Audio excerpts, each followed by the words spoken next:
I said shortly, probably all of you know that this meetup will have 3 sessions. First session will be hosted by Noam, then second with our colleague Mihaela, and later on we can do some networking, chat, asking the question. Of course, you can ask the question and also during and after presentations. Please be free to ask. Thank you once more. It's yours. Okay. So, hi everybody. Nice to meet you all. My name is Noam Essel.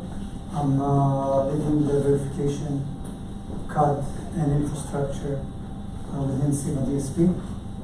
I'm here a part of our reviews towards the release of the upcoming new Pro Plus, which is an AI design, new kind of super processor for cutting-edge applications. And we thought it would be a good idea to use this time while I'm here to give you some insights on what we do in SIVA, and specifically on advanced verification methodologies. So I'll probably consume most of Mikhailo's time, unless he will push me from the stage. So let's start. If you have, of course, any questions, remember, we're Israelis, we don't have any culture discussion, so pop out any question you may have. Okay, so the purpose of this presentation is, first of all, to introduce a new innovative approach towards advanced verification, which is based on multi-platform verification that will enable reuse of code and effort between different platforms. Now, we will take a real example on a cutting-edge project called the new Pro Plus, and to demonstrate to you how we implemented this methodology in a successful way. So, in a nutshell, what is multi-platform verification? So, before we dive into the details, we'll give a couple of insights. First of all, remember, the verification main role is to imitate the application behavior surrounding the RTL and ensure correct functional behavior. Now, correct functional behavior, of course, is performance, throughput, and covering pretty much every software, hardware, possible configuration, which in our case can rise into enormous numbers. Now, dividing your verification environment right from the start into synthetizable part and non-synthetizable part will allow you to reuse your effort between codes. When I talk on synthetizable programming language, I mean either Verilog or System Verilog, which is synthetizable. On SIVA DSP, our verification environments are combined from 4 different programming languages. We have SpecMan, C++, Verilog, and System Verilog. So, right from the start, defining in the overall architecture what will be the synthetizable part is a crucial key to this process. Okay, AI design. Now, there's a lot of buzzwords going on in the industry. The legacy, more traditional chips that we have seen before were networking, SoCs, PHY modems, switches, anything around the network area. Now, I was lucky enough to do one of each area in my past. And when I started doing AI design, I encountered challenges or situations I did not see before as part of the verification challenge. Now let's try to define what is AI design. So we're talking on small gate count design that has supreme functionality. It is usually combined from a DSP or a processor, a high-end processor, and accompanied by accelerators, which enabling huge computing capabilities to high-end applications. Today, automotive, specifically the new standards of ISO 26262, everything that goes around AI requires an enormous amount of computing power from the hardware. So we will go deeper. We'll take an example of real AI processor called the NewPro that I was lucky enough to have the Novi Sad group by my side while releasing this, and we will see some examples. Okay, so when I meet any of my colleagues on the industry and we start talking about complex projects and challenges, I have never seen or met anyone that tells me, yeah, my project is easy. There is no easy project on the other side. Every project is on delay, is understaffed, is overwhelmed with the amount of features and work, and it always finishes on the 90 minutes with our turn outside. But still, we will try to give mathematical equation of what is complex verification through mathematical equation. So if we define our complexity factor by the range of the amount of functional coverage items that we have, and we'll split it in the size of our design, then we will understand what are we dealing with. If I'll now take a classic SOC, which usually have around 100 mega functional coverage items or possibility, it will be around 100 mega gate count design. So this is a real big design with a lot of functionality. If I will take and compare a general AI design, it might have a similar functional coverage range, but it will be much more smaller from design point of view. So we are talking on low gate count design with supreme functionality. So let's take some example on what are the challenges. Hardware randomization.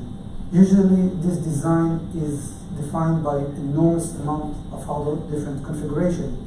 It is robust and the design itself is parameterized. For example, us on NewPro, we had over 200K different hardware configuration possibilities. If I took any one of our possibilities on different memory sizes, bus sizes, special features that are enabled or not enabled, safety for example, I will reach more than 200K options. Now remember, hardware configuration is not like software code configuration. It will require you to recompile each and every test that you do on different design. Software randomization is reaching to ridiculous numbers of 2 powered by 60. I don't know how even to pronounce this number. I'll just show it to you. But if I will now take all of the software configuration that I can do on a single layer / packet, I will reach enormous numbers. Data path. If I will now be fixed to specific hardware configuration and software configuration, still I will have multi-data path that this information can come through. I have a couple of connections to the SOC or to the matrix that this information can come from.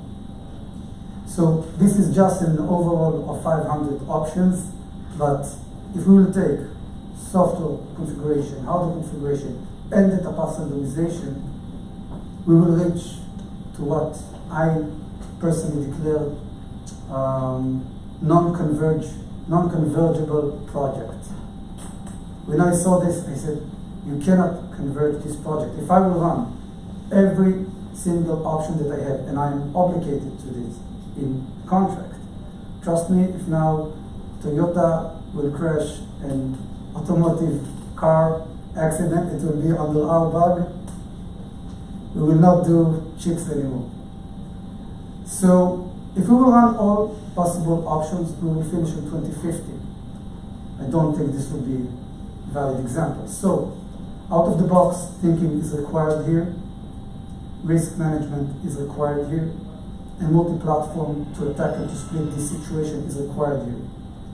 Now my colleagues can testify, also my wife, that I have a lot of disadvantages, but naive is not a part of them. So I'll share with you what is the non-naive way to attack such a problem. Okay, this was just the heads up slides. Now, let's talk on agenda, and then we'll go a little bit in depth, and we'll see how it goes. Remember, it will be very optimistic for you to expect that I will manage to squeeze years of work into 45 minutes, but I will try to give you a good glimpse on what we have been doing. So I'll give you a short company overview on Civil DSP, who are we, what we do. We'll talk on multi-platform verification. What the hell is this? Why do we need it? And how we're going to do it. We talk on the solution of multi-platform verification, and then we'll take real examples of the strategy that we had on UPro Plus. Yeah, good. So, okay. So CEVA is an American company located in Israel. Today we are around 400 employees. The vast majority of them are R&D. We are trading NASDAQ, and we are on the face of the earth since 1991. We have R&D centers in Israel, France, and Ireland, and pretty much sales on every corner on earth. Novi Sad in Belgrade were, of course, key participants in the last project, at least in the last 2-3 years that I was around. So what do? We supply chip company with soft IP. Now, remember, we don't do tape out. We provide the IP itself. Now, this has significant impact on the VLSI flow. This means that the back-end effort is pretty much minor, but the design effort is enormous, and as a consequence, the verification effort is growing in huge numbers. So this is the value change. Yes, it's fascinating. This is CEVA, semiconductor and products. But to keep it short, how many people are there? Around 40, 50? So 70 or 80% of you have CEVA's IP in your smartphones, and you're not even aware of that. Just to give you the numbers. So this is our customers and example of products that we support. Anything from mobile phone to drones to smart ID, image processing, automotive, and every advanced application. Okay, so multi-platform verification. Look, the ever-increasing complexity of VLSI, as I said, is pushing the design forward, and as a consequence, the verification is even growing in huge numbers. Now, CEVA solution is combining from creating different independent layers of verification that will give cross-completeness on the coverage of our IP. Now, we are talking on UVM, classic, traditional functional design verification. We are talking on software-driven verification over emulation, which is in our case Palladium, and on formal verification. Now, adjusting the test plan not only by resource name, description, pass criteria, and blah, blah, blah, but also per platform will enable us to use wisely the unique advantages of each platforms to attack the verification faster and better, and thus decreasing the overall effort. So, why do we need multi-platform? And why is the most important question that we need to ask ourselves on a daily basis. Why the hell am I doing this? First of all, is to increase reliability. If there's a chance for human errors on specific tests, on specific platform, and we have a cross from other platforms, then we will reveal it through the cross between them. We will reduce time, effort, and resources while doing it much more smartly on different platforms. Superb software verification capabilities. Now, the real questions with emulation is why not FPGA? This is the real question. So, of course, like everything in life, there is advantages and disadvantages. Binary approach to things is bad. So, let's talk on advantages. Palladium is much more better on debug capabilities. For example, it has superb debug capabilities. If I now will run software verification in great ways, and will deliver it to a designer, he will not have a clue whether the waves came from FPGA Palladium or from functional verification.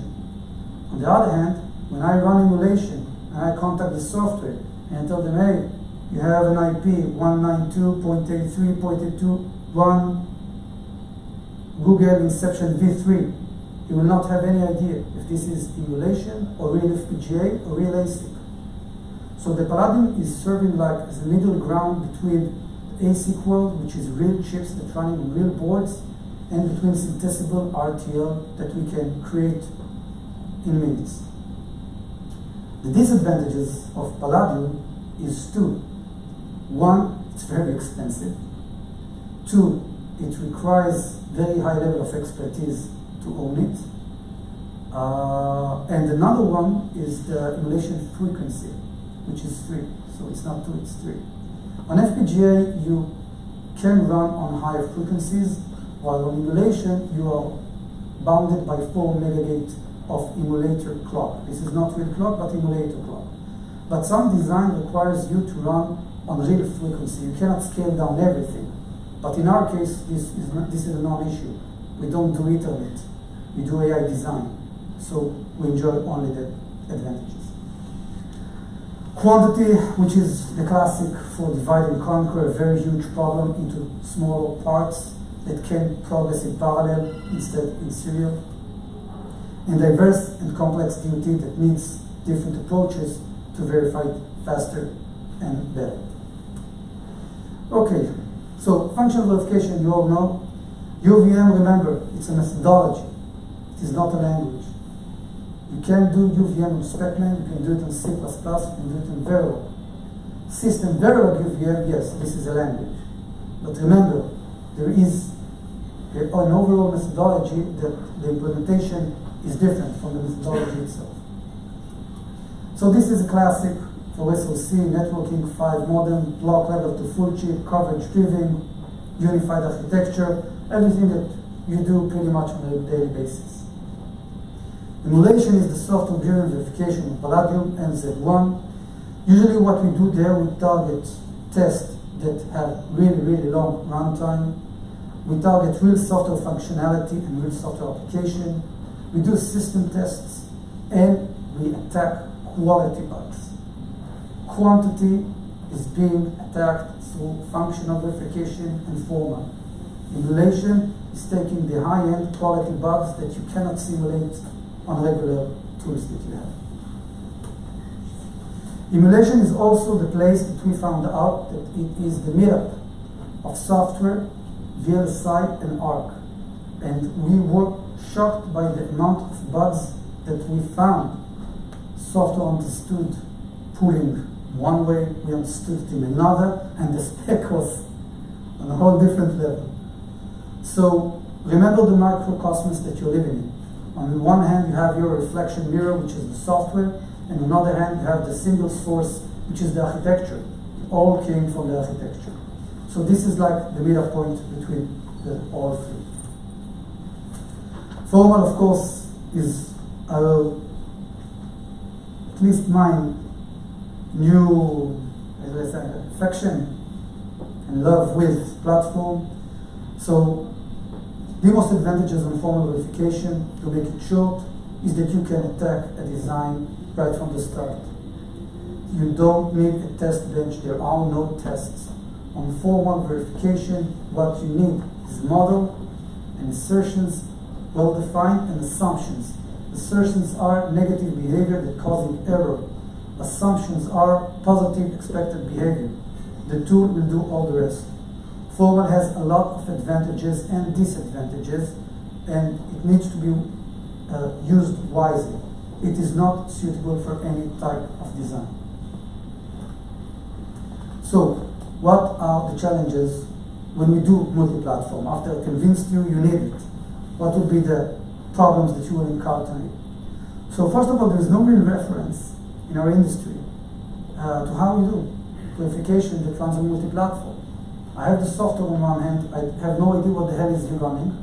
I have the formal engineer and I have the functional, and I need to combine them somehow. And there's no reference to how this needs to be done in the classic verification methodologies. There is no automation, at least when we started. that takes these three platforms and launch everything in an automatic way. There's a wide range for human errors. I found out that emulation run on Snap from last week while I'm running on Snap from today. How do we combine it? How do we control it? Additional mistake that I've done, or at least I found with software, is that I always got very positive news from software. Also saw that every software report that I get, all tests are passing. So I said, okay, let's do a little trick. Let's take the same Snap that I run, let's implement a bug. And then I went to the software manager and thought, hey, this is the last update, take, run it. Came to after an hour, everything is working good. From then, nobody argues with us on the software. Meaning, pass criteria of software needs to be well defined and well examined. Software is not verification, it's not its role. But on the other hand, not using the effort that is already being done on software for our verification needs is pure stupidity. Okay, poor past analysis, of course, of common pass rate, common code coverage, and common functional coverage between what is running on Palladium or on Formal is not, or was not available when we started. So our solution is depending on two major corner cases. One is methodology foundation stone, and the other is technical foundation stone. From a methodology point of view, I already gave the heads up. Distribute your environment to be a synthesizable part and non-synthesizable part. Assertions, assumptions, checkers, functional coverage are classic to be synthesizable, but you can do more. But this is the first beginner's level.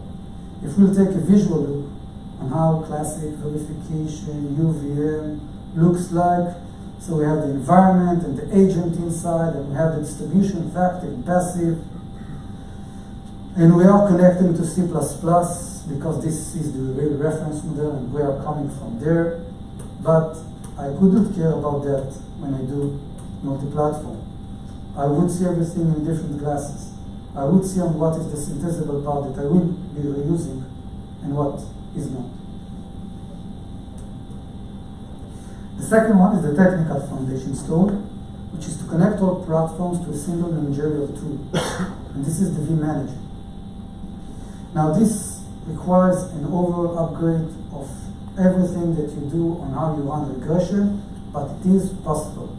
Today, if you are seeing somebody running with a local regression script, hit him, open Google, do vsif, and show him what vsif means.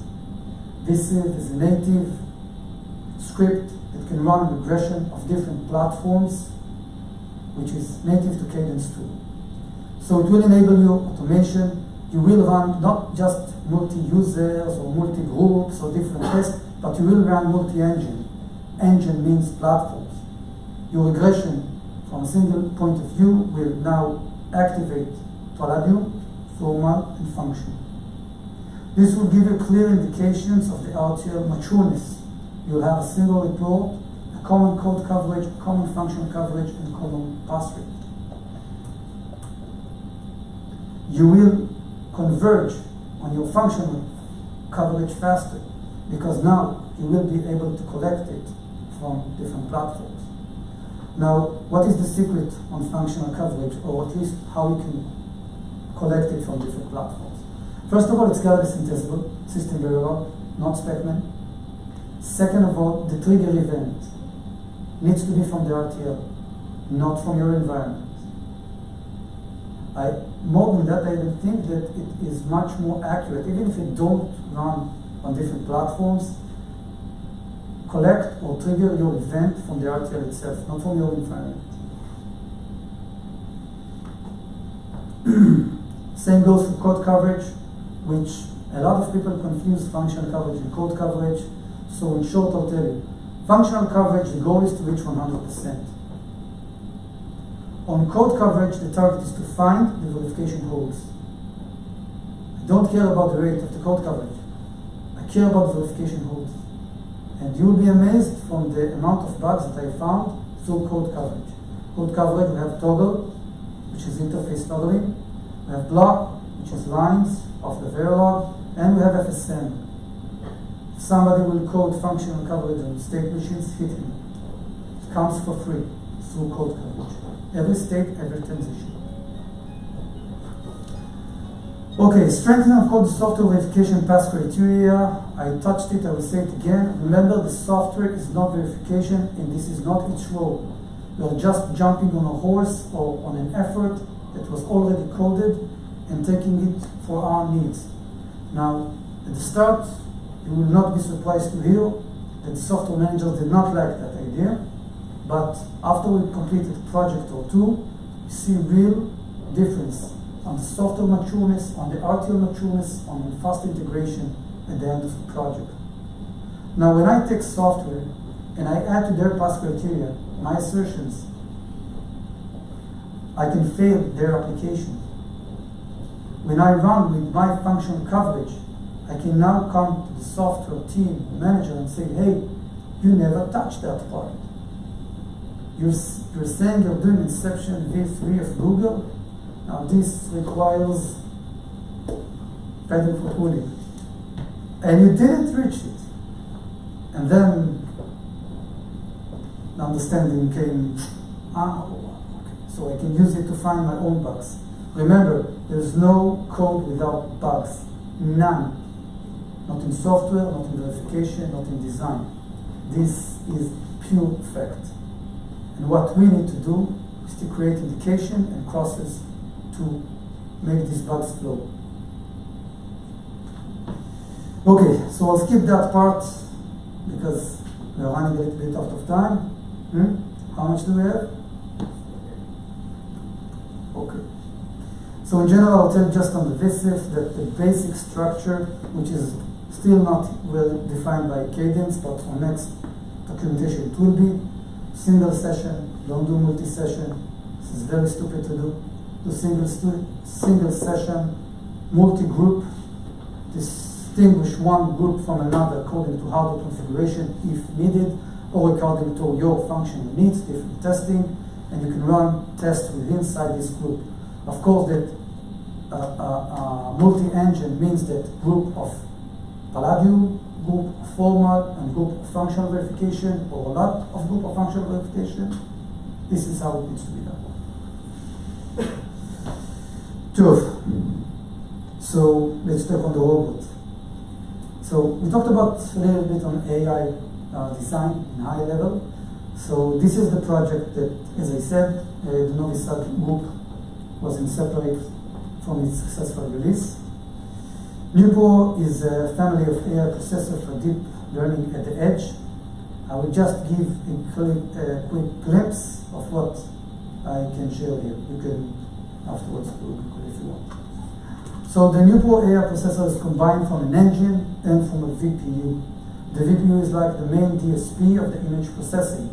The engine is an additional accelerator that can do long-term convolution on image processing. Today, when you walk on the street and you see a cat, your brain is compiling the information and say, hey, that's a cat. To make a long story short, neural networks eventually does convolution of input maps and weights and give you a single number that is a practical hash table that our brain does between what it sees and what it's interpreting. So this is what neural networks also do on AI design. By the way, the basic architecture of this processor came from real brain activity or research, sorry, is the most correct word. Okay, so on VPU, of course, it's fully programmable vector processor. It is utilized for neural net layers extension and a lot of other dimensions and information that we will skip.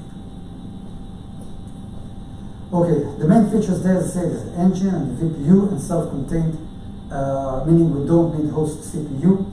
Our own VPU can activate as host CPU within the SoC.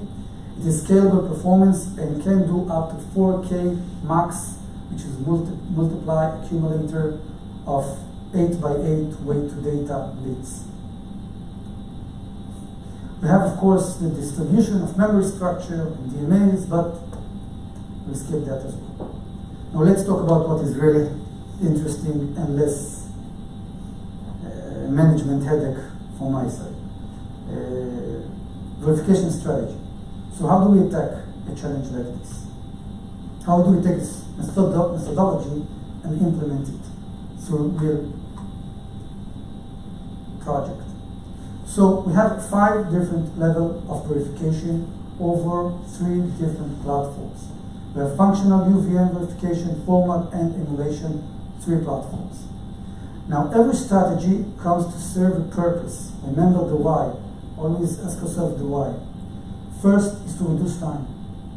When I came first and I saw the VLSI flow, I said, okay, well done, it's a great job, you reached the target, but you can do it by halftime. You did it right, but instead of a year of 20 people, you could have done it of half a year of 20 people. So reducing time is the key for a company's success. Remember, we are engineering and we create products, but these products need to go somewhere on the right time. Otherwise, we are developing it for our own amusement and will not get a lot of money for that. So reducing time is a good idea. Speed up coverage convergence, which is the main bottleneck in a project like this, in which we have crazy wide range of our options, is also a good target. Reduce the amount of tests and the length that it runs. When you reach a situation that on 10 megabit design, you run around 40,000 tests in a weekend, you're doing a very bad job. When you cannot converge your regression over 3 days, you're doing a very bad job. So this was also one of the targets that we've taken. Increase reliability. When I said that something is fully verified, I need to stand behind it and sign it. Remember, our customers are very demanding. This is a cutting-edge project for cutting-edge customers with high importance. So I always tell our engineers, understand the importance of your work. It's not like that the bug will be a phone is getting stuck somewhere. It is way beyond that.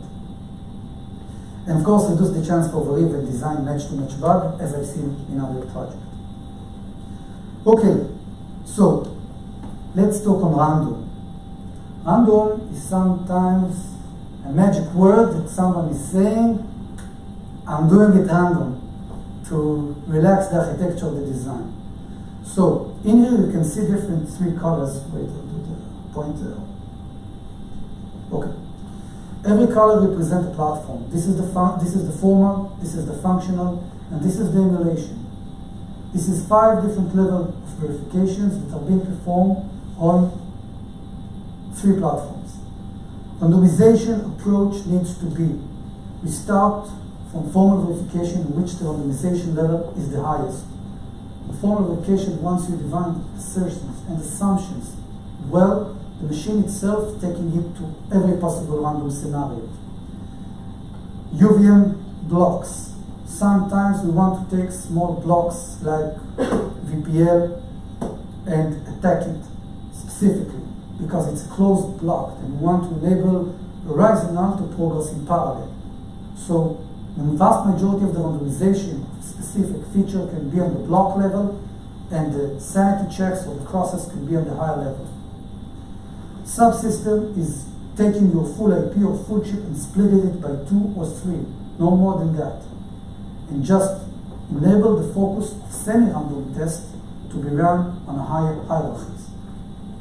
Full IP, of course, is test that needs to have system point of view, system back pressure, throughput, performance, back-to-back layers or multi-layers that have different configurations. Thank you. And emulation, of course, which is the cross with the software. The higher we go, the lower the randomization gets. An emulation randomization is not required. When I run a full frame or full network of Google Reception v3 or ResNet of Samsung, or I don't care what, who cares about randomization? I'm now running 20 years of simulation that would have taken you in 2 days as a whole frame. I don't care about randomization there. On the other hand, from gate kind point of view, it's a mirror. No, it's not mirror, it's vice versa. It's the opposite. So the formal starts with small blocks. Small blocks well defined with high functionality. We don't do formal memories on huge subsystems. We do it on small models with very well defined interfaces that can be attacked on very, very high random approach. And then we go higher to the UVM. So think about it. I start with small blocks fully randomized, and I gradually increase my DUT. While I'm increasing my DUT, my randomization level goes down. Not everything that you randomize on the block level needs to be randomized on your full AP. So let's take a look on our micro arc, which is always a picture of the design with our borders inside of it. So we have 5 levels, as we said, right? System, full AP, subsystem, block level, and formal. So in here we have, okay, this is it. First level is formal. What we did here, we attacked specific interfaces, which are the AXIs. This is the AMPA family, this is a standard interface. I have an assertion-based VIP.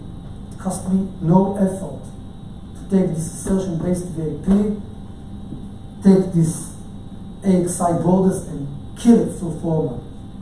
Check every possible transaction on AXI and to sign on it, to be able to commit to it. I don't think it's verified, I know it's verified. Take junction box, which is a very nice word to, should I say it in English? Priority-based model, arbitration models. A lot of masters that wants to access to a single memory resource. Simulating every possibility on arbitration of multi-masters to a single memory is crazy to do it on functional verification. It will require enormous amount of tests and high level of randomization. Doing it through formal, classic. Block level to new features or to high level or to top priority features like decompression that we had here. Teja is here, Teja is not here, right? So this is also something that will enable us to verify parallel specific additions to our design, while the whole rest can progress in parallel to this effort. Subsystem, as we said, we have 2, column view and MSS, in which everything that runs on the block level is being propagated to the subsystem level, and then we have the engine full AP. Now this is just the engine. Remember, we have also the VPU, and then the AI design. So this is just to give you a taste of how 4 from the 5 level of verification looks like. Okay. Continue? I can talk forever. Okay. Formal verification. Let's give a little bit of glimpse on that. So remember our triangle? Let's start from the bottom. Hours resolution to ramp up basic assertion and assumptions. Main advantage is the design can debug its code on the same day. It doesn't have to wait 3 months till the verification is ready to debug his code. Now there's a real difference when a designer debugs his code on the same day or 3 months after he did it and he doesn't even recall what the hell was there. Faster convergent, and we can start verification in parallel to the coding. Random level is full, and of course the relevant models as I showed you, AXIs, DMAs, arbitration, and stuff like that. Yeah. Very important. Formal verification, besides the insights that I've given you, we have today a very past criteria on what is suitable for formal. When the designers now supply a design, we have like a grading table that he fills, and according to that we get a number between 0 and 100 in which we know whether this is suitable for formal or not. This will eliminate the problem of what the hell is suitable for formal or not. So we're talking on sequential depth and design function and interface and block specification, block size, whether it's scalable or not, can we reduce it according to robustic parameters or not, are there any assertion-based VIPs available for this block that can be done automatically, and so on. Block level, as you know, is like weeks resolution to develop, at least at our side. Once you have a good infrastructure that can create block level UVM by a push button, then your engineer can focus on filling content and not on creating architecture, which takes a lot of time, and the vast majority of the times that this is being done, it is not being done right. So we also added that. Subsystem, of course, as I said, is splitting the full IP or the full chip to 2 or 3 major parts. Now, since we are relying here on legacy project, then taking the legacy project on Newport and adjusting it to the next level was a week's resolution. This is the middle ground subsystem between the top levels, which are the full IPs and the emulation, and the lower level. So remember, the higher you go, the randomization level reduces and the debug effort increases. There's a real big difference between debugging an error on full IP or system level and debugging it on the block level informal. So you cannot always take what ran on system and full IP to formal and block level, but in the vast majority of times you will be able to run it on your subsystem, and thus is the debug. Full IP is like the semi-random level that we have to check system features, and then we have the emulation, which today with our new infrastructure is 0 time. It's like running a regular test. Now don't get the wrong idea, it took years to develop, but today from hardware point of view, this is a non-issue. What it does require is a very good definition right from the start on what is supposed to be run there. If we, as verification/VLSI, will come, put on the table, A, software needs to do feature A, B, C, D, because it is impossible to simulate, because it is system, and I cannot run it because of the size of my design, because you're already doing it, so why not reuse it? Then it will be delivered by software. Otherwise, you will be blanked on what is actually running there or not. Okay, so just to give you a glimpse, so on Newport specifically, we ran almost on a daily basis 450 golden layer scenarios, which are real layers taken from customers, like Google, Samsung, all the big players. Now, when we come to customers, we come also already ready with results on real frames, real networks. Think further, not just verification, think power estimation. We can deliver dynamic power estimation. Now, dynamic power estimation is a function of the scenario which is running. So you need to have a clear test case on what the hell are we measuring power on. And when you do this on predefined layers, then that's it. Game over. For good, I mean. We killed the problem. Okay, so our triangles, both from random point of view and from gate count point of view, remember, start with small designs, highly random, gradually increase it, and decrease the randomization as you go higher. This is the 5th level. Remember, we saw till now the 4. This is the 5th level, which is subsystem triangle palladium. So this is Newport 124K, which has the VPU, the engine, the internal interface, and the outside interface that is being checked on emulation. Coverage, functional coverage specifically. We need to understand that functional coverage is a very, very serious tool that we have in order to check ourselves, to verify ourselves on what is actually being hit and done. So first of all, remember what I say, always trigger from RTL. Unless you don't have really other option, you gotta take the trigger event from the environment. Second, distinguish between micro arc functional coverage, which is design point of view, When design see spec, he sees something different than what you're seeing. When we see spec, we see more of a software black box oriented. But some information or some knowledge are not in the spec. Some of them are within the design team, within the micro that the design is doing itself. So if you understand it and you focus your function coverage strategy on distributing it to micro app driven and into spec driven, then you get a good cover. Specification. Now, how do you know you covered all the spec?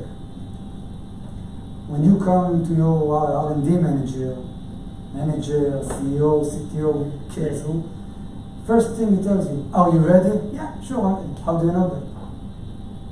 You don't know that. You think you know that. There's a real big difference between knowing you covered the spec and covering the spec. So you can estimate, you can review the test plan, you can talk to the engineers, you can do a lot of things, but you don't know it. In order to create, again, clear indications or independent indications, we are also collecting coverage on spec.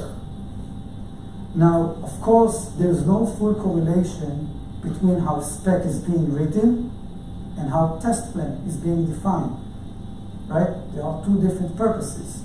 But we also evolved and we understood, or at least the architecture has started to understand, that the spec needs to change a little bit towards next project.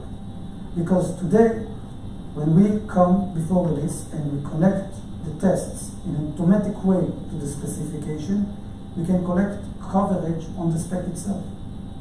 So this is an example on how you take a document, you upload it to vManager, and you're able to connect through a vPlan the test to the relevant part in the spec. Thus, next time I come and I want to see what was covered and what was not, I can see this. Now, I'll share even more with you than that.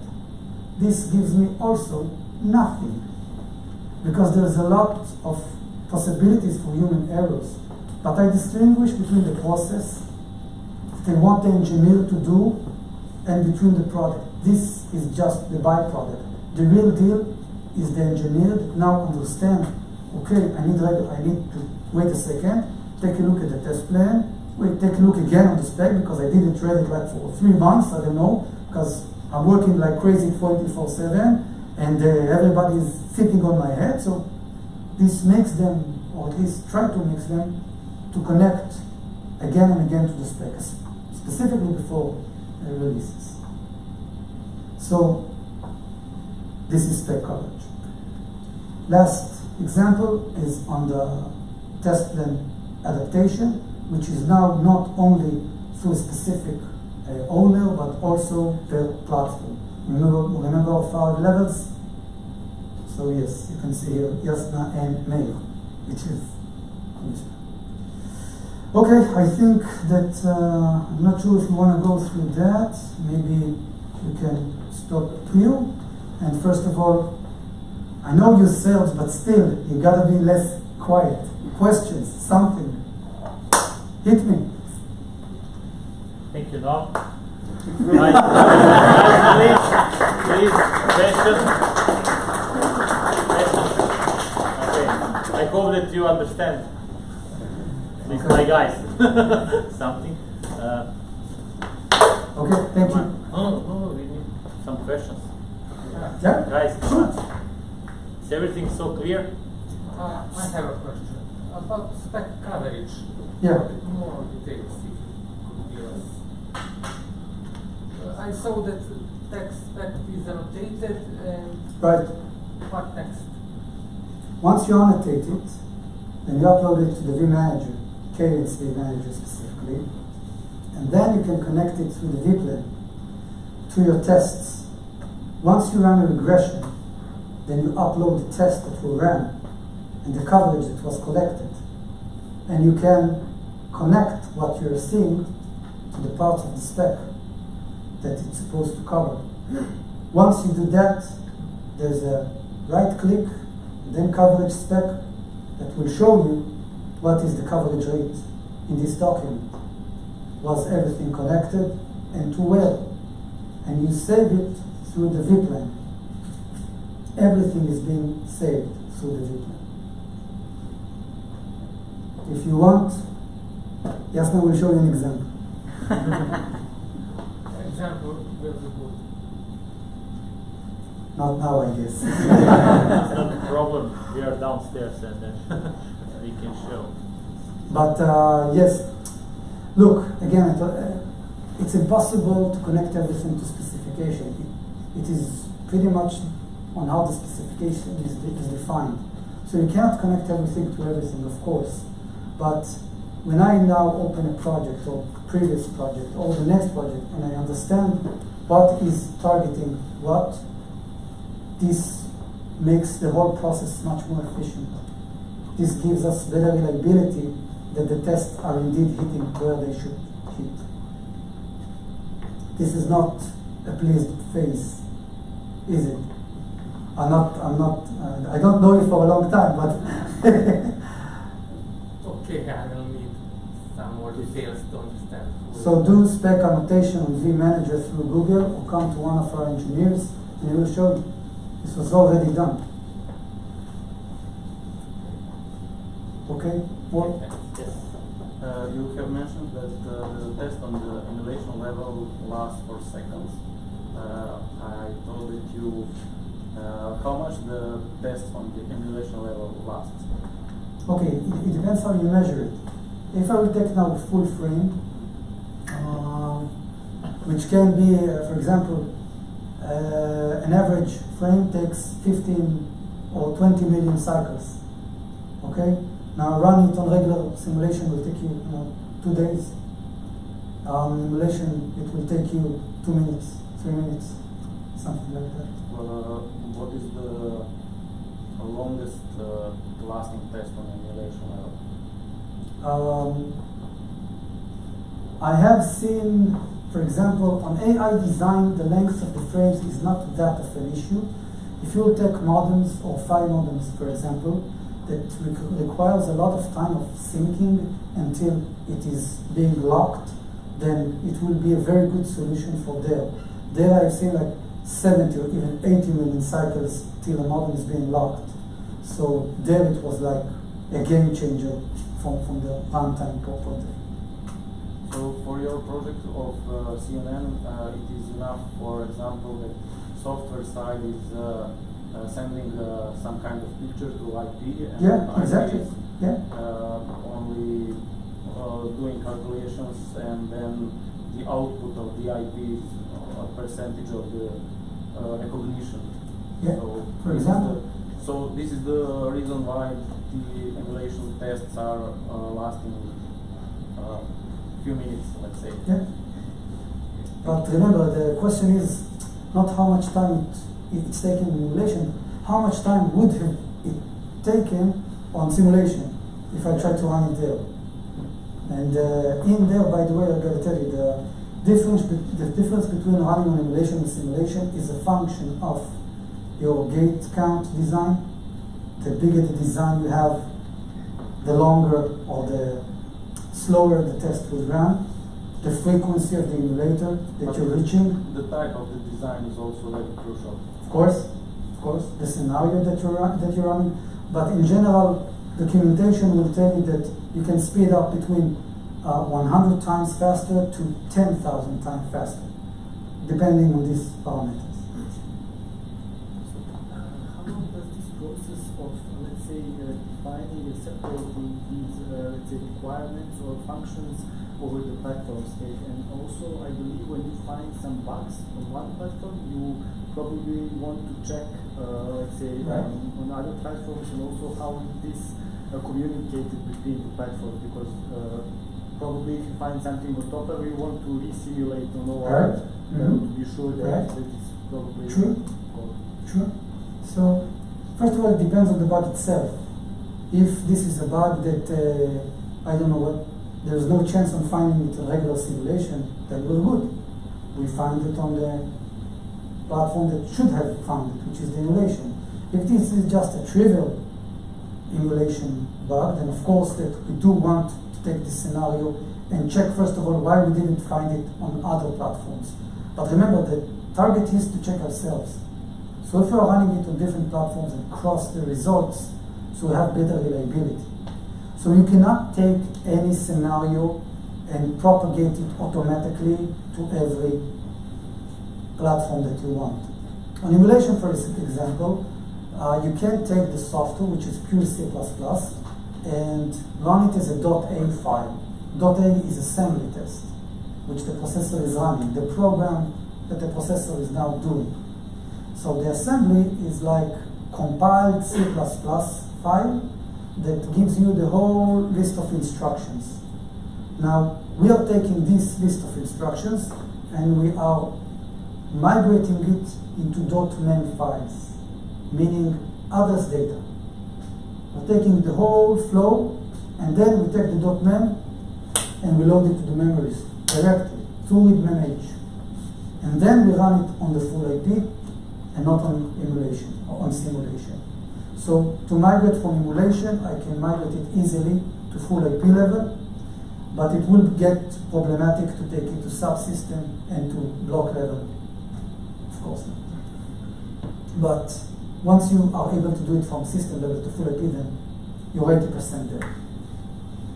Okay, and is it harder to let's say, to say that you check everything because you are doing this over different platforms? And then how can you say that you checked everything? Because on different platforms you have also different, let's say, levels of abstraction. So stack is more or less written in one level of abstraction, let's say. Sure. So this is quite hard to be sure what you checked on these high levels and to, let's say, in vManager, because you showed us that you can have all the regression in one file and you can load it to the vManager, but then when you try to cross-reference this with the spec, probably it's not that easy because you have all this level of abstraction. Of course. But this is the nature of the problem. You cannot run from it. But someone has to say when everything is done. So right, but remember, our challenge is not only technical. I see verification as a very interesting point in which hardware, software, architecture are being met and real risk management is required. So if I'm now understanding spec to its depth, I understand the customers of this product, understand where it is going. So as I said, if I will check every level of abstraction, as I said, I'll finish in 2050. So I am coming and I am prioritizing features and I am prioritizing scenarios because vast majority of layers run with pooling. So I will kill my engineers or pool. Vast majority of the filters are one by one. So I will prioritize it within my organization. So I'm not saying that I can check everything. It is impossible to check everything. But I am getting into a point in which I'm doing real risk management on technical issues to get sooner to a point in which I can deliver to my customers what they need. So you gotta understand that it's not just technical. Yes, I completely understand. That's why I asked, because I know when you separate, let's say, the tasks even by functions on one platform, it's not that easy, let's say, to track everything and to be sure that everything is done. And now when you have this multi-platform, then I believe that this is quite complex. So that's right. But I'll give you an example. On previous project, we did a functional coverage on the MSS, which is the memory subsystem. Some of the features that were there was the same junction box in which multi-masters, whether it's outside processors or internal DMA or the convolution engine itself, could have access to memory. Now, collecting this functional coverage was mandatory by design. We don't release without it. Collecting this functional coverage took us 2 months on functional coverage, on functional verification. 2 months. Tests, in which we did one by one, merging, and one scenario, and another scenario, and another scenario. Because remember, checking every permutation and verifying that every prioritize is being met, it's crazy. When we collected the functional coverage in formal, we reduced it to days. It took us a week. So we went from months to week by just moving from one platform to another. So this is, again, you can do everything through everything. You can drive to Belgrade through Croatia, or you can drive from here directly. This is what I always say. So we need to understand that time is also a key factor in our success as a verification group. And reaching our target as soon as better as possible is what makes us a good verification group.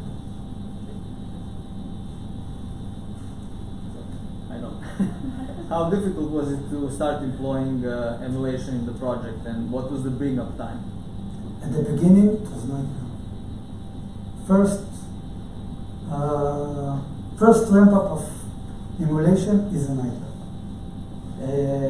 The tool itself is, think on a computer that is this room size. It's huge. You need, seriously, there was a time that I managed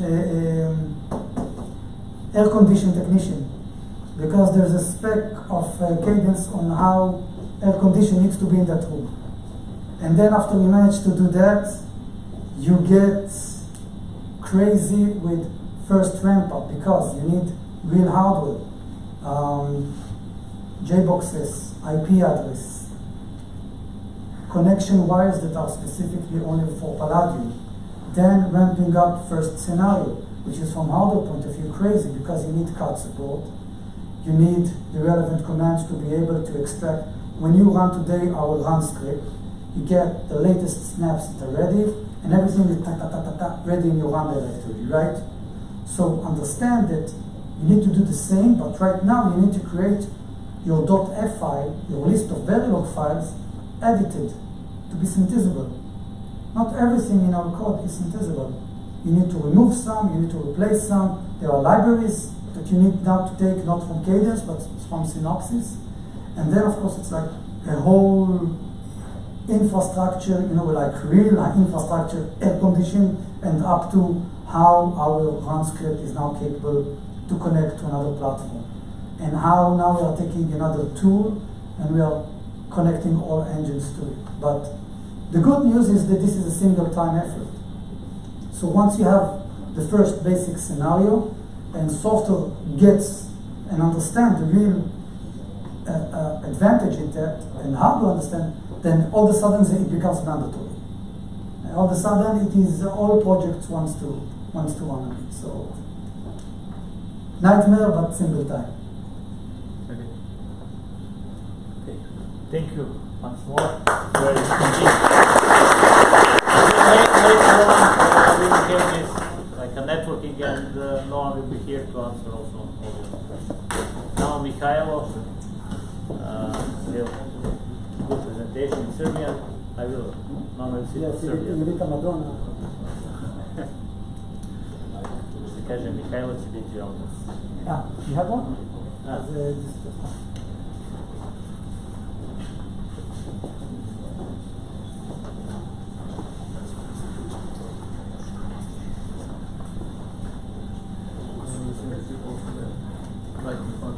Okay, I will escape.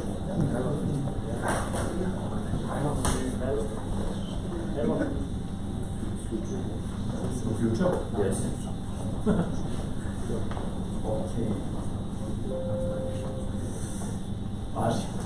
Thank you, Noam, for your interesting story. It was a pleasure to have this overview. Hvala svima vama što ste došli danas, trošili svoje slobodno vreme da slušate neke interesantne priče. Nadam se. Ja ću probati moju priču da skratim koliko je moguće, i onako je većina informacija koje ću vam ukazati danas dostupna veoma lako na internetu.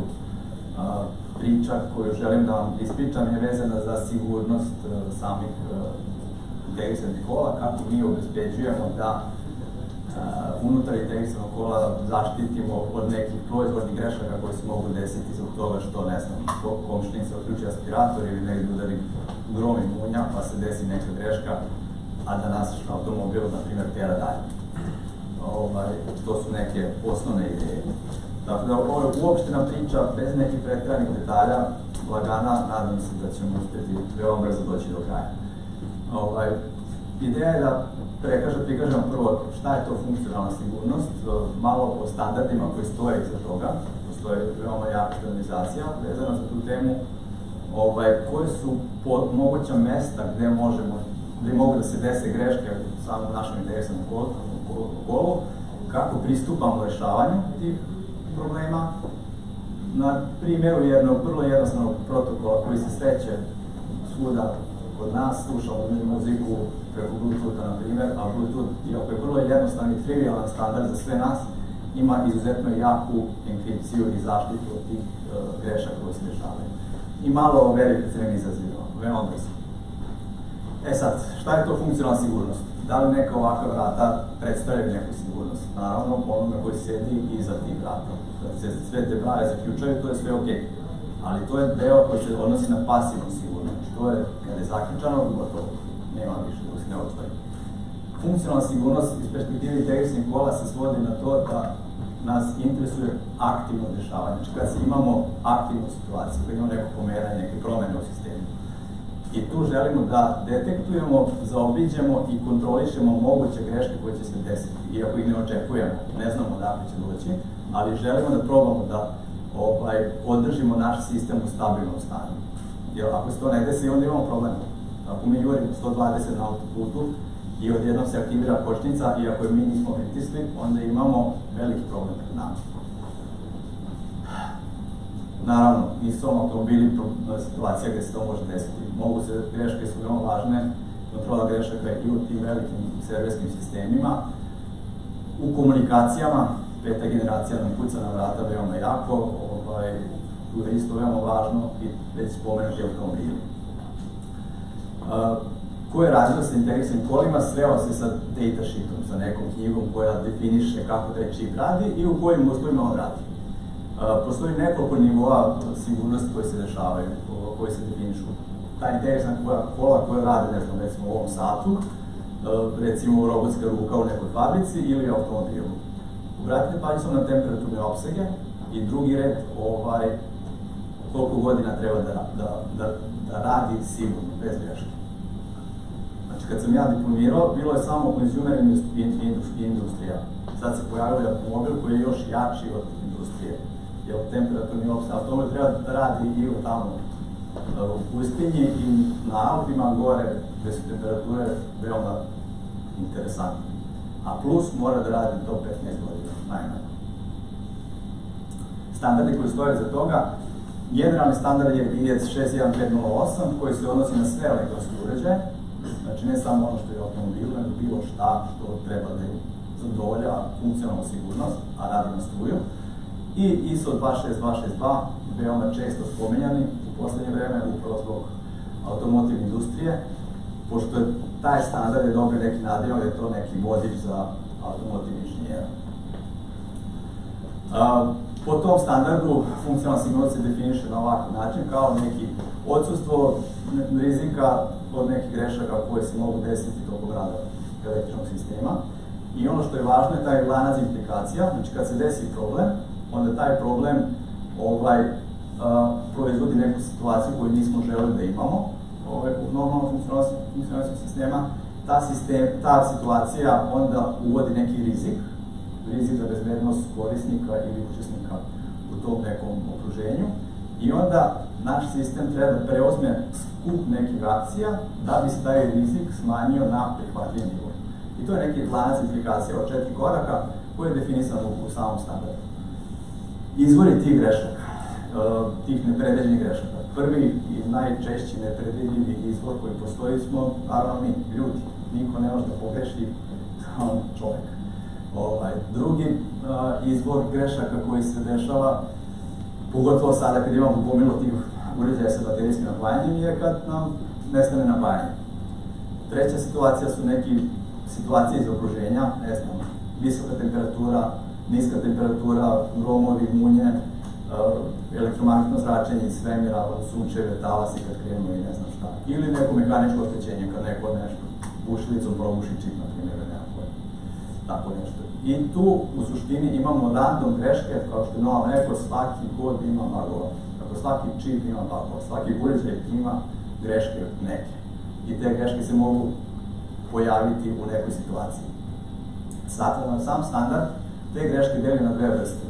Prva vrsta su sistemske greške, koje su u suštini determinističke. Znači, ono što možemo kad otkrijemo, možemo veoma lako da ponovimo. Znači, da reprodukujemo i da uradimo ponovo, da dovedemo sistem po to stanje greške i da ga izvučemo odatle i posle nastavimo da radimo. Za takve greške je iz perspektive standarda važno da je možemo da ih evidentiramo, dokumentujemo i da znamo koje su nam izlazne strategije za to. Postoji taj neki failure safety management koji definiše kako se to radi. Ono što nas kao ljude koji radi na projektovanju i verifikaciji čipova mnogo više interesuju svoje random proizvodne greške koje se dešavaju s vremena na vreme.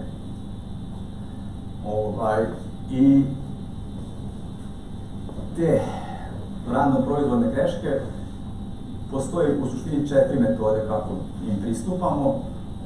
Jedno je dupliranje hardvera, da imamo dva bloka koji rade isto, ako jedan pogreši, onda aktiviramo onaj drugi. Imamo zaštitne kodove koji se dele na dve vrste, ECC i CRC, o njima ćemo danas ukratko preleteti. I imamo veoma važnu build and set list, koji postoji u svakom interesnom kolu, koji nosi veoma lepe izazove koje ću posvetiti malo pažnje. Sad, kad se dešavaju te proizvoljne greške, random greške, znači, po definiciji mi ne znamo kada će se one desiti, a ono što želimo da uradimo je da ih kontrolišemo na neki način. Da bismo to uradili, moramo ih izmeriti. Moramo postaviti definisati neku meru kako ćemo meriti te greške. U tom standardu 26262 postoje ove 3 metode merenja grešaka. Njihove definicije i standarde su ovdje na zidu.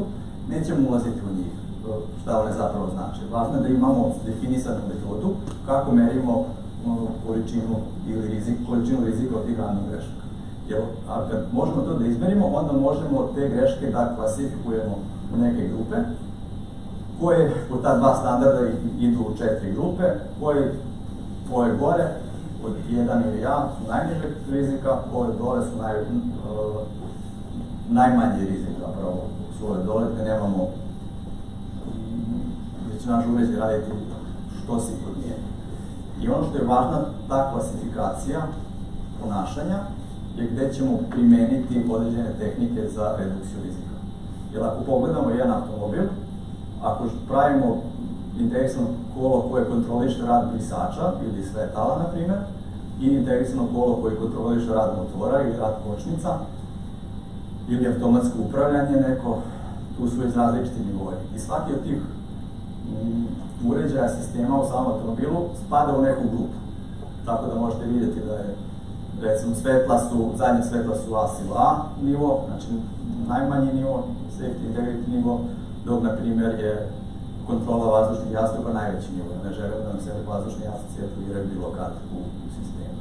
Tu nam je važna ta mera da bismo znali gde nam je cilj u verifikaciji, dokle želimo da idemo sa tim random greškama. U samom integrisanom kolu te proizvodne greške se dešavaju sa podacima. Znači, sve je vezano za podatke. A mi podatke ili čuvamo u nekim memorijama, ili ih pomeramo iz jedne memorije preko nekog podsistema u neku drugu memoriju, ili guramo napolje preko nekog skrenog sistema. Tako da sama sigurnost ide vezana za taj gde smeštamo i kuda pomeramo same podatke. Neka statistika govori, u zavisnosti od okruženja gde stavimo integrisano kolo, nivo grešaka može ići od 10 na -10 i do 10 na -17. To su neke brojke koje su vrlo ovako nečitljive i nejasne, ali ako to primenimo na, recimo, količinu memorije od 1 GB, ispada da taj opseg ide od jedne greške na jednom bitu po satu ili do jedne jednobitne greške na 100 godina, što je sasvim jedan drugačiji nivo opsega. Znači, recimo, ovaj moj sat može da greši i svakog minuta, što se mene tiče, otkrivam ga veoma retko, nije mi toliko važno, a često se sinhronizuje sa drugim uređajima, dok, na primjer, kontrola tih vazdušnih jasnih u kolima, tu mora biti veoma visok nivo sigurnosti. Ono što kad pričamo o integrisanim kolima su isto tehnologije proizvodnje. Da li je to kolo proizvedeno u 60 nanometara, u 20 ili možda u 7 nanometara. I sad svi mi pričamo što niža tehnologija, to bolje. Sad, kako to se odnosi na same te proizvodne greške po pitanju memorije. Jel? Što manja tehnologija proizvodnje, to kapacitet, gustina memorije je sve veća. I samim tim isto napon koji mi možemo dovesti do te jednog bita je sve manji. Što znači napon koji može da dovede do flipovanja tog bita je sve manji. Tako da vjerojatnoća dešavanja greške je sve veća. Ali sa druge strane, taj bit je mnogo malo površinu zauzima. I ako udari elektromagnetni talas u to integrisano kolo, talas ima svoju dužinu neko lambda, kako ga zovemo. On će da preskoči većinu tih bitova, neće pogoditi svaki. Tako da tu nije tako veliki onda s te perspektive. A plus postoje neke tehnike, taj silikon na izolatoru koji može to da dodatno smanji. Tako da tu imamo i pluseva i minuseva, moramo razumeti i taj nivo. Sam primjer, ovo je neka generalna slika nacrtana na brzinu, koja pokazuje, danas u svakom čipu imamo barem neki procesor, jedan koji nešto računa, imamo neku memoriju, imamo neke blokove koji pomažu to računanju, imamo neku sistemsku magistralu koja povezuje sve te blokove. Ovo dole je deo vezan za testiranje, kad nam dođe čip iz fabrike mi želimo da proverimo da to stvarno radi ono što smo želi da radimo, taj BIST i ta kontrola za boundary scan, to nam tome služi. Plus imamo ove I/O padove okolo koji su nam se veza sa svetom i onda taj čip povežemo sa dodatnim periferijima koji mogu biti razne memorije ili neke druge komponente koje povezujemo i koristimo u našem konačnom uređaju.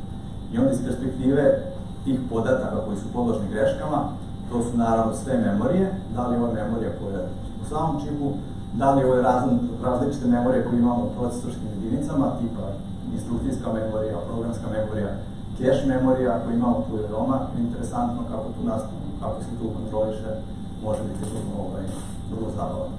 Naravno, ova magistrala u sredini koja povezuje, koja prebacuje podatke iz jedne tačke u drugu tačku. I plus svi spremni sistemi prema okolnim periferijama koje imamo. Ovo je otprilike taksativno navedeno sve to.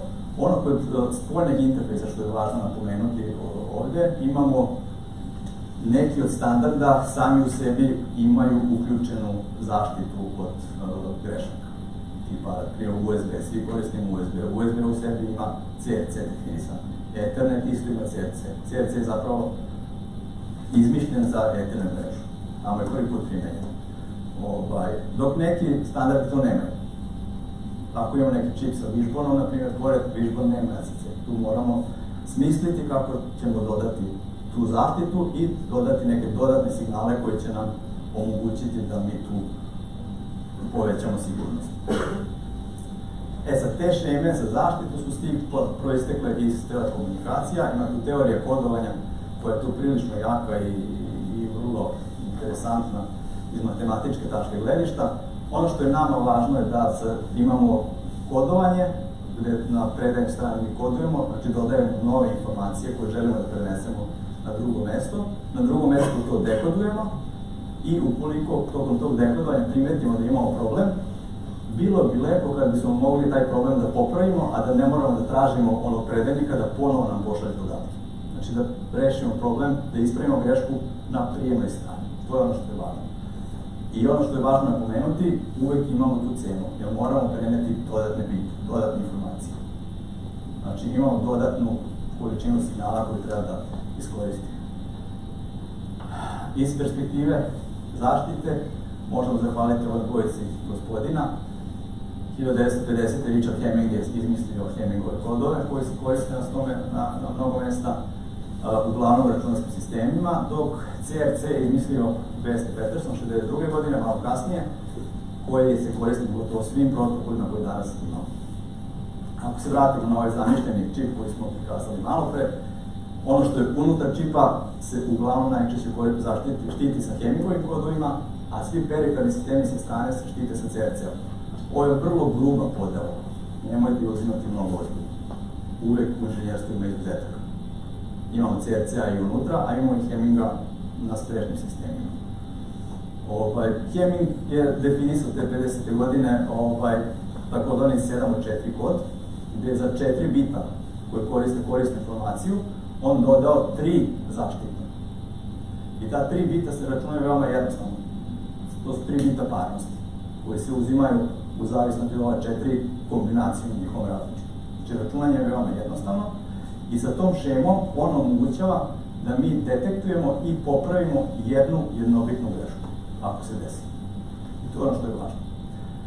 I lepo u svemu tome. Ono što je još lepše, ako na svih tih 7 bita dodamo još jedan bit, 8, mi možemo da detektujemo i dvobitne greške. Ne možemo da ih popravimo, a možemo da primetimo, desila se dvobitna greška. Imam problem, ajde da to rešavam nekako. Tako da to je ono što je veoma lepo. Taj 8. bit, on ide bit parnosti za sve bite, kako ove korisne, tako i ove dodatne bite parnosti koje smo dodali. Računanje je vrlo jednostavno, postoji špranca, šablon kako to ide, koji je prikazan ovde. Ono što možete primetiti da su ovi dodatni biti P0, P1 i P2, ti biti parnosti, raspoređeni po pozicijama koji su jednaki stepen dvojke. Ono što mi inženjeri volimo, 2 na nulti, 2 na prvi, 2 na drugi, 2 na treći i tako dalje, kako idemo. A tajna koja nam je veoma važna je da taj bit parnosti, kad ksorujemo sa njegovim bitima koji su doprineli za njegovo računanje, on daje nulu. I to je ono što nam treba na prijemnoj strani. Kad mi primimo tih 7 bita, mi izračunamo taj kod. Ako je kod 0, znači sve je u redu, nema greške. Ali ako je kod različite od 0, broj koji nam, ta trobitni broj koji nam se pojavi tu, on nam ukazuje koji bit je bio pogrešan. Taj bit može biti ili bit parnosti ili onaj bit koji nosi korisnu informaciju, pošto kodovanje je za svih 7 korisnih bita. Ako nam je 8. bit pogrešan, onda imamo dvobitnu grešku i onda moramo nešto drugo da radimo. Jednobitnu grešku možemo odmah da popravimo, pošto imamo direktni pokazivač gde nam je greška. Ako generalizujemo to računanje za više bita, ovo je na primjer uputstvo sa Wikipedije. Veoma dostupno, možete pogledati, ide se, vidite, regularan šablon kako se generišu za prvi bit, za drugi bit, za treći bit. Znači, za prvi bit uzimamo sve bite koji imaju najniži bit jedinicu, za drugi bit, drugi bit koji imaju jedinicu, za treći bit parnosti, oni koji imaju treći bit i tako redno.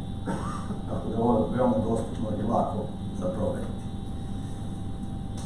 Ono što je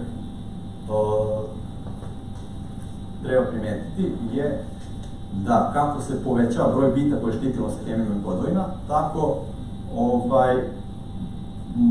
procenat podataka koji prenosimo je sve veći. Znači sa 7.4 i taj dodatni bit parnosti imamo 8 bita, 5 bita, 4 bita su korisni podaci, 4 bita su bita parnosti. Kad idemo Hemming 6357, mi tu imamo 57 korisnih bita i imamo samo 7 bita koji su bit parnosti. Ono što nam malo smeta u svemu tome je da za tih velikih, ako štitimo veliki broj korisnih bita sa tim malim bitom parnosti, naš procenat ispravljanja greške je malo. Jer mi ako štitimo 256 bita, na primjer, s ovih 10 bita parnosti, mi možemo ispraviti samo jedan bit od tih 255 zapravo, pošto 6 je bit parnosti. To je procenat nešto 0,4%. Dok ovaj prvi Hemmingov 7.4 imamo 50% odnos između bita parnosti i korisnih podataka, to je procenat ispravke 8%. I onda je zavisnost od toga onog nivoa sigurnosti koji ciljamo, koliko ćemo bita štititi, koliko ćemo cenu platiti za taj doprinos da mi možemo ispraviti grešku. Što se CRC-a tiče, ovdje malo drugačije. CRC kad se izračuna, on ide dodatno i posebno u odnosu na korisne podatke, ne meša se kao Hemming, Hemming se ispreplete između podataka koji se prenose. CRC se prenosi posebno i zbog toga je zgodan upravo za te periferne signale, periferne magistrale, pošto mi na periferijima uglavnom prenosimo gomenu podataka u različitim prstovima. koji guramo. I onda sa svakim brstom mi šaljemo i CRC, drugi brst CRC, treći brst CRC. I onda na taj način možemo lako da preračunamo i ispravimo greške koje imamo. CRC se definiše polinomima raznorasnim, koji u suštini govori, recimo CRC1 je osnovni bit parnosti, to je x plus 1. CRC8 koji se spominje recimo u Bluetoothu, on ima ovakav polinom, x na 8 plus 1, 7 i 5, drugi x plus 1, gde zapravo sa 9 bita mi izračunamo 8 bita parnosti koje CRC-a zapravo na ovaj način. Kada je spominjao taj Bluetooth, ukratko, znači Bluetooth imamo analogni deo, imamo digitalni deo, imamo neki layer koji govori o implementaciji protokol steka koji ide na svemu tome. Znamo da je wireless i sve to. ECC se nalazi u digitalnom delu, u sredini, taj deo se zove basement.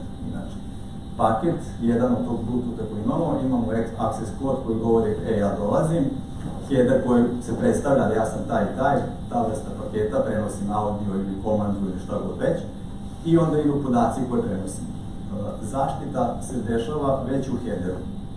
Znači, headers ima 10 korisnih bita i ovaj heads je header error check, koji je zapravo CRC, koji smo polinom malo povisali. To je jedna stvar. Obratite pažnju da header još ukupno je 54 bita. Znači, svaki od ovih 18 bita se još 3 puta šalje. I onda na prijemnoj strani imamo većinsko glasanje 3 od 1. Znači, pored ove zaštitnog headsa, imamo još većinsko glasanje 3 od 1 da ispravimo potencijalnu grešku ako se desi.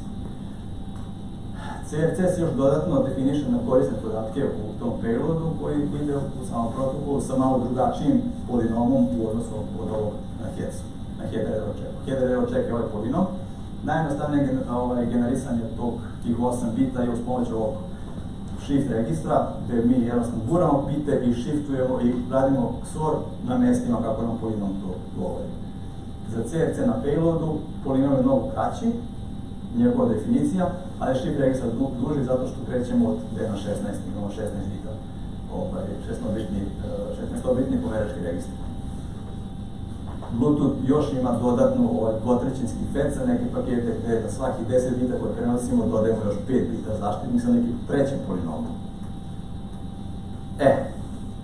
I kad dođemo do nekih izazova koje imamo u verifikaciji, suština je da taj matematički model za sve to i za CRC i za ECC je veoma složen i tu treba imati veštine to razumeti sve. Međutim, njegova implementacija je jedno i drugi gotovo trivial.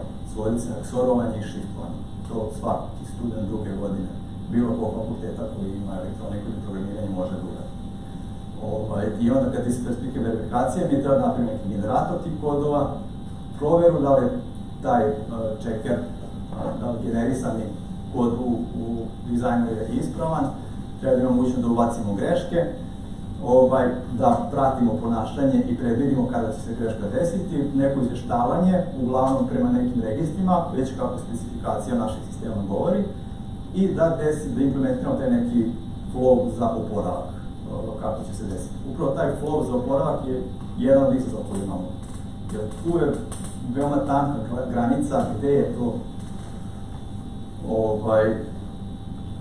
gde je granica greške koje ćemo prihvatiti i greške koje ćemo izignorisati na neki način, svemu tomu. To zahtjeva neku posebnu priču, da to ne ulazimo previše u tomu.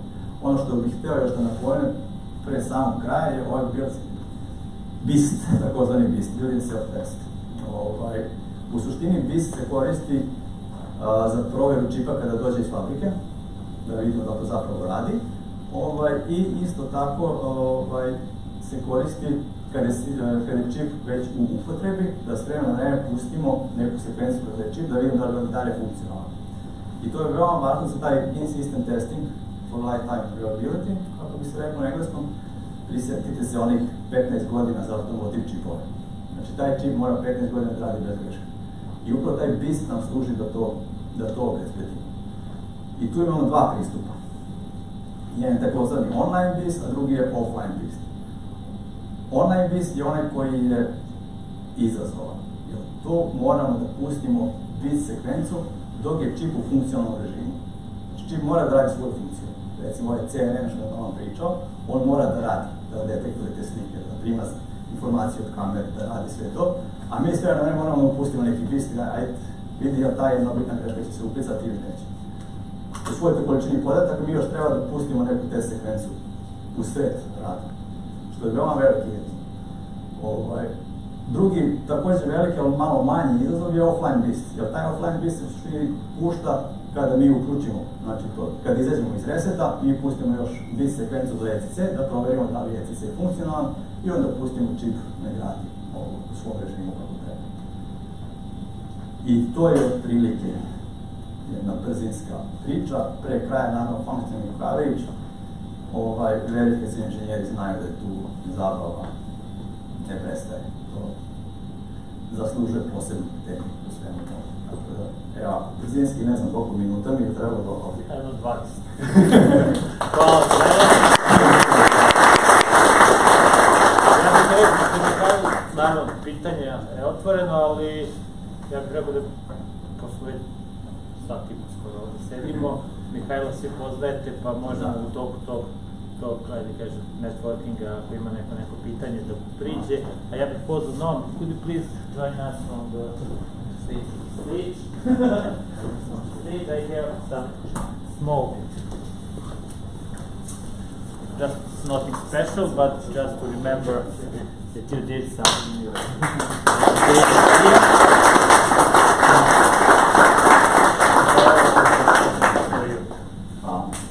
Hvala svima. Posluženje iza, pa budite slobodni da se poslužite. Nemojte odmah do pomenut. Hvala vam još jednom. Thank you. Nema veze.